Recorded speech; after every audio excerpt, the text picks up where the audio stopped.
Hello, boxing fans around the world. Thank you for joining us once again on Talk and Fight for another episode of Boxing News Today, courtesy of our friends from across the pond at boxing247.com, where you can get most of those holes filled in that I might leave out.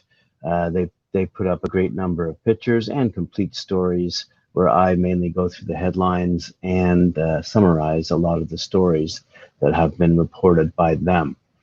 In the realm of what might be to come in 2022, and welcome by the way to the new year, I see that George Kambosos could be forced to face Lomachenko, with the WBO expected to order a fight. Interestingly enough, in other weird news that you see, it's not necessarily news, but is making the headlines.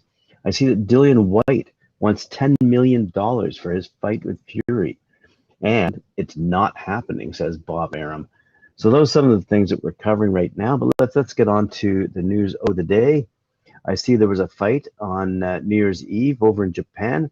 Kazuto Ioka versus Ryuji Fukunaga. And here's the result. Japan's Kazuto Ioka retained his WBO junior bantamweight title after beating his compatriot Ryuji Fukunaga by unanimous decision in an evening held in Tokyo, Japan.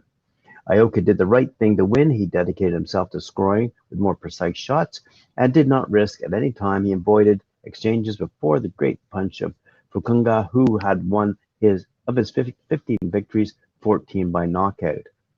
Anyway, the champion ended up by winning a more complicated fight than expected, 118-110, 116-112, 115-113. And congratulations go to the Japanese fighter, who's looking pretty happy in the picture I see up on the boxing247.com page, probably because of that girl next to him. Anyway, on we go to another result on the first fight of the year, 1st of January 2022, Luis Ortiz versus Charles Martin. This was one followed by a lot of people, obviously, because it was the first of the new year, but in particular by our own Talk and Fight specialist from Nut Club, Mike Gore, and also Cedric Ben, the great trainer out of Windsor, Ontario. Anyway, top heavyweight Luis King Kong Ortiz scored a 6-round technical knockout of former heavyweight champion Charles Martin in a dramatic IBF heavyweight title eliminator showdown that headlined a Fox Sports PBC pay-per-view Saturday night from the Hard Rock Live at Seminole Hard Rock Hotel and Casino in Hollywood, Florida. In a back-and-forth battle that topped a 5-fight all-heavyweight pay-per-view, Ortiz, who's now 33-2 with 28 knockouts, recovered from 2 knockdowns to earn the TKO over the former heavyweight title holder Martin, who's now 28-3-1 with 25 knockouts. The fight got off to a hot start in round 1, with Martin landing a bruising left hand to the side of Ortiz's head that sent him down late in the frame, while Ortiz was able to regain his composure and do effective bodywork and snap his jab. Martin struck once again at the end of round 4, landing a hard jab with his right hand that put Ortiz down for the second time in the fight. I was very focused during this fight, said Ortiz. I was never worried. My trainer just told me to keep working the jab, and that's what I was able to do. In a battle of gargantuan southpaws, Ortiz landed the left hand that ultimately decided the fight, connecting on a counter early in round 6 that immediately dazed Martin, who looked potentially out on his feet. Ortiz quickly followed up with a flurry and scored the knockdown, leaving Martin with his glove tied up in the ropes. It was very difficult going southpaw against southpaw, said Ortiz. At the end of the day, my intelligence won the fight. And congratulations to Mr. Ortiz.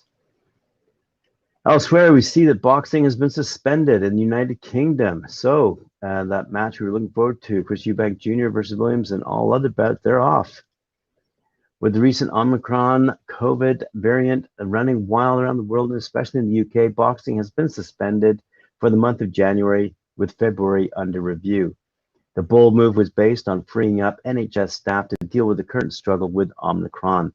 With this in mind, the first major British bout casualty is the rearranged Chris Eubank Jr. versus Liam Williams bout that was scheduled for Cardiff, Wales. The British Boxing Board of Control released the following statement: following advice from the British Boxing Board of Control medical panel, boxing tournaments under the jurisdiction of the BOC will be suspended for the month of January. A further review by the medical panel and stewards will take place prior to the planned recommencement of boxing in February. Elsewhere in the United Kingdom, we see that Kynoch Boxing has signed Jordan Spence to a contract. It says Kynoch Boxing are delighted to welcome another Scottish boxer to their stable, Jordan Spence. Jordan boxed for O'Neill's Boxing Club as an amateur and will be trained by Brian Murphy in the pro ranks. Jordan is going to compete at bantamweight and will make his debut in early 2022, with details to be announced soon. Elsewhere on the Kynoch front, we see that they've signed French flyweight champion Johanna Wonyu, young lady out of France. Kynoch Boxing's final signing of 2021 is one we're very excited about, says the press release, as they welcome Johanna Wonyu to our team. Johanna is a world-class talent. As an amateur, she claimed victory in 83 of her 91 contests. She also claimed a bronze in the World Championships. As a professional, she's 3-0 and French flyweight champion. Johanna is now based in London and is training at the Churchill's Boxing Gym with Sam Mullins. She'll be back in the ring in early 2022.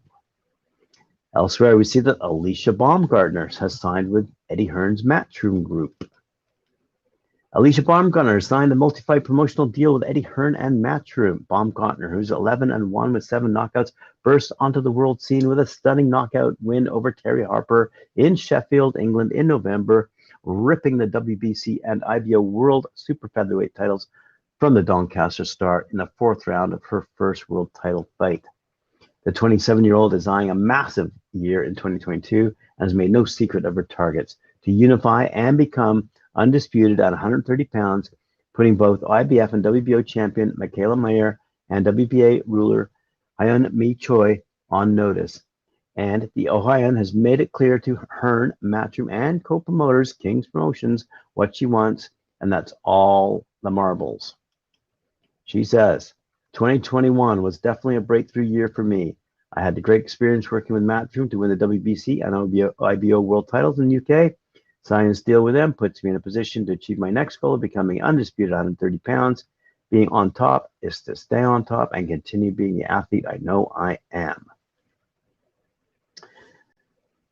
In other news from other countries, positive 2021 end-of-year review for Eye of the Tiger management, and they are based out of Montreal.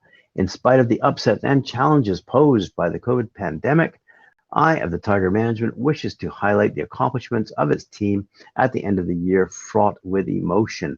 The team doubled down in its efforts to present a total of 12 events all over the world, not only to ensure that its athletes continue to grow and to scale world classifications, but also in order to respect its commitment to boxing fans in featuring quality bouts. David Lemieux is 43-4 with 36. Wow, that's a good record. 43-4 with 36 knockouts. Anyway, his knockout victory over David Zagara last June resulted in his finishing 2nd worldwide in the WBC rankings and 3rd in the WBOs, 5th in the WBAs, and 6th in the rings. The WBC has mandated a World Championship fight in 2022 between the heavy hitter and David Benavidez. Powerhouse Arslanbek Makhmudov, who's 13-0 with 13 knockouts, defeated both Pavel Sauer and Akem Tepper, holding on to his NABF title and winning the NABA heavyweight belt. These accomplishments hoisted the Lion to the 10th place in the WBC and 9th in the WBA, bringing him that much closer to his ultimate goal of becoming the undisputed champion of the heavyweight division. And I hope that happens because we need the heavyweight division to be unclogged. For his part, Christian McBilly, who's 20-0 with 19 knockouts, shone on 3 separate occasions in 2021, reaching the ring's 8th place worldwide at the WBC's 10th. On December 11th, Solid sent a clear message to the entire middleweight division, where he easily dominated every round of his battle against a tough and tenacious Ronald Ellis and held on to his WBC Continental Americas belt. Eric Bazignan, who's 26-0 with 20 knockouts, carved out his spot in the elite super middleweight division by quickly dispatching Scott Sinman. As a result, Bizot has attained 7th place in the WBA, 8th in the WBO, and 16th in the WBC. Mark Ramsey's protege is now on the cusp of world championship fights.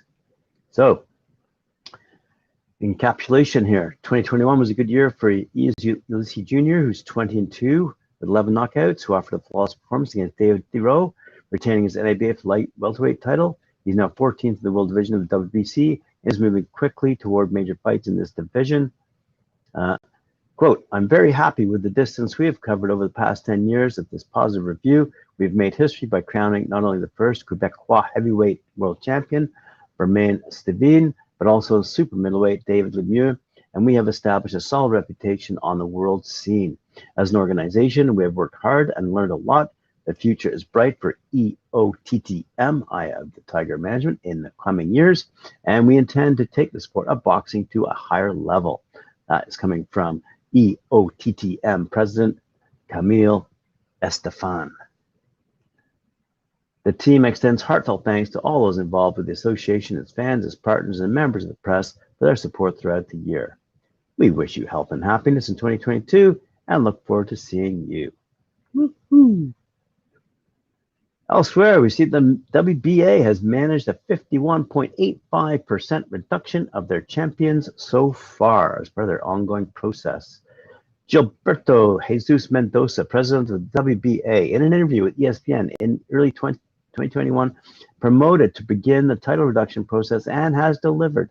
There are already 7 categories with unified champions and 28 champions. When the process began, the WBA had 54 champions, 10 interim, 12 gold, 16 champions, and 16 super champions. The first measure was to eliminate all interim titles and remove the gold from the world championship status and request mandatory bouts or box-offs. The process has been fulfilled with bouts such as Eric Lozas versus Victorio Saludar in minimum, Luis Concepcion versus Artem Dalakian in flyweight, Jamal James versus Raja Butyek, to cite several examples. Although it's not been an easy job, a firm hand has been kept throughout the process to fulfill what was promised, and that the fans can see high-quality fights like the ones that they've watched this past year.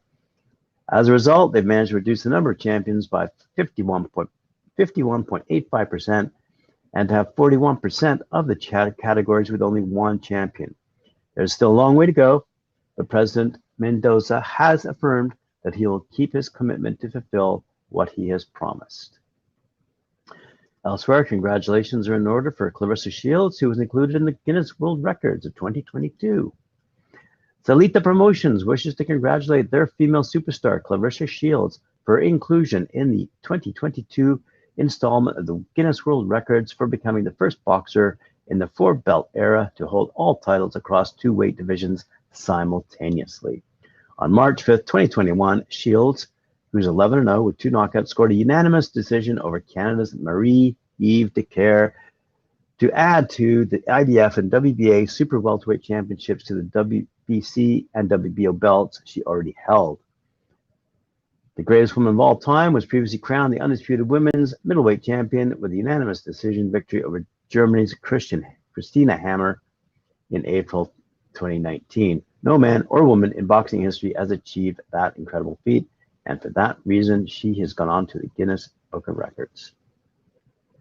Let's close this episode off with some quotes from Keith Thurman, who's looking forward to his fight against Mario Barrios at the Michelob Ultra Arena at Mandalay Bay Resort and Casino in Las Vegas on the 5th of February, 2022. Keith Thurman says, in 2019, I fought Manny Pacquiao because that was the most exciting thing I could do then. Once I'm comfortable in this return, I'm coming for greatness.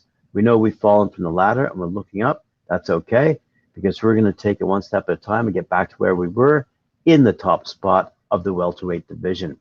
The fire has been burning inside me my whole life. It doesn't matter what we're competing in. When you're in this sport, you're in it to win. You have to be. That competitiveness is natural for me. No matter how long I'm off, I'm thinking about boxing. I'm here to prove that I'm not the kind of fighter you can write off. The cream is going to rise to the top. I might have fallen, but you believe I'm going to rise again. The year is about doing what I have to do to be at the pinnacle of the division. Wow, what a tongue twister that was. I would love to have heard him say that. All right. Anyway, for more press quotes from Keith Thurman and Mario Barrios, please go to boxing247.com. And I thank you once again for joining me here on Talk and Fight for another episode of Boxing News Today. And thank you to my special friends over at boxing247.com.